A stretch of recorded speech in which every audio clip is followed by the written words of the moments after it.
আমি নিয়ে চলে এসেছি তোমাদের কাছে একটি নিরামিষ রান্না। নিরামিষ হলেও কিন্তু স্বাদে হবে দুর্দান্ত যদি তোমরা করো ঠিক এই প্রসেসে।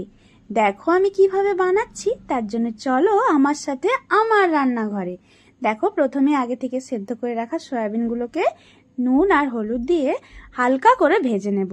সবসময় সয়াবিন যখন তোমরা ভাজবে চেষ্টা করবে একটু নরম রেখে ভাজার, মানে ওই খুব যে একটা কড়া ভাব বা একদম শক্ত শক্ত করে ভেজে দেবে ভাজবে না, তাহলে কিন্তু সেরকম একটা এর টেস্ট ভালো হবে না।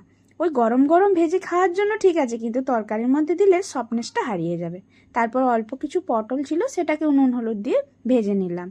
আর এখানে কিছুটা আলু আছে, এটাকে আমি হালকা মানে 50% জাস্ট ভাপিয়ে নিয়েছি। তাহলে কি হবে, রান্নাটা খুব তাড়াতাড়ি হবে। হালকা ভাপিয়ে নিয়ে এটাকে আমি তেলও ভেজে নিচ্ছি, যার জন্য দেখো কড়াই একটু লেগে লেগে গেছে। আর আমি একটু চেষ্টা করি তেল কম দিয়ে রান্না করার, যার জন্যই মনে হচ্ছে যেন একটু বেশিই লেগে লেগে যাচ্ছে। যাক, তারপরে নেক্সট স্টেপে এলাম, কড়াই আবার তেল গরম করতে দিয়ে তাতে 5 ফোড়ন, তেজপাতা, শুকনো লঙ্কাটা ভেজে নিলাম। তারপর আদা বাটা আর চেরা কাঁচা লঙ্কাটাও দিয়ে দিলাম। ওটা যখন ভাজা হয়ে যাবে, কিছুটা পরিমাণ টমেটো সেটাও দিয়ে দেব। টমেটোটাও যখন একটু ভাজা হবে, পরিমাণ মতো নুন দিতে হবে। আচ্ছা, এখানে একটা কথা বলে রাখি, ঘরোয়া রান্না নিরামিষ হলেও দেখবেন যদি ঠিকঠাকভাবে করা যায়, সব কিছু পরপর মশলাগুলো দিয়ে হাতে সময় নিয়ে কষিয়ে, সেটা কিন্তু খুবই স্বাদ হয়। তারপর আমি গুঁড়ো মশলাগুলো দিলাম, 1 চামচ হলুদ গুঁড়ো, জিরে গুঁড়ো, লঙ্কা গুঁড়ো।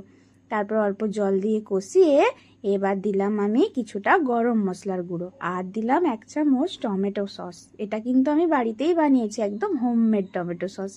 তারপর অল্প জল দিয়ে আবার কষতে থাকলাম। এর যে এই টমেটো সসটা দেওয়ার জন্যই কিন্তু স্বাদটা আরও সুন্দর হবে। চাইলে একবার হলেও এইভাবে টমেটো সস দিয়ে রান্না করে দেখো।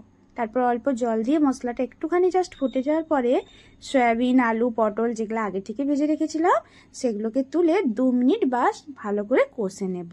আর কিচ্ছু না, একটু একটু কষে নেওয়ার পরে পরিমাণ মতো জল দেব। এখানে জলটা একটু ভেবে দিতে হবে, কেন আগে থেকেই আলুটা আমি সেদ্ধ করে রেখেছি, অতএব সেদ্ধ হয়েই আছে 50%। আবার জল খুব কম দিলেও কিন্তু মানে আলুটা যেটুকু বাকি আছে সেদ্ধ হতে সেটা হবে না, তাই একটা দেখে আন্দাজ মতো জলটা দিয়ে দিলেই হবে। আর জলটা দেওয়ার পরে 5 মিনিট ফুটতে দিতে হবে। এবার একটা ভাজা মশলা রেডি করছি, ধনে, জিরে, মৌরি, এলাচ, দারচিনি, লবঙ্গ তোমরা দেখে নিয়েছো, আমি সেটা গুঁড়িয়ে রাখলাম ভেজে। তারপর একটু চিনি আর ওই ভেজে রাখা মশলাটা দিয়ে ভালো করে নেড়ে চেড়ে নেব। বেশ এখন টাইট টাইট হয়েছে। এই তরকারিটা কিন্তু ভাত, রুটি, পরোটা সবের সঙ্গে দুর্দান্ত যাবে। নিরামিষ হলেও একবার এইভাবে একটু আলু সয়াবিন বানিয়ে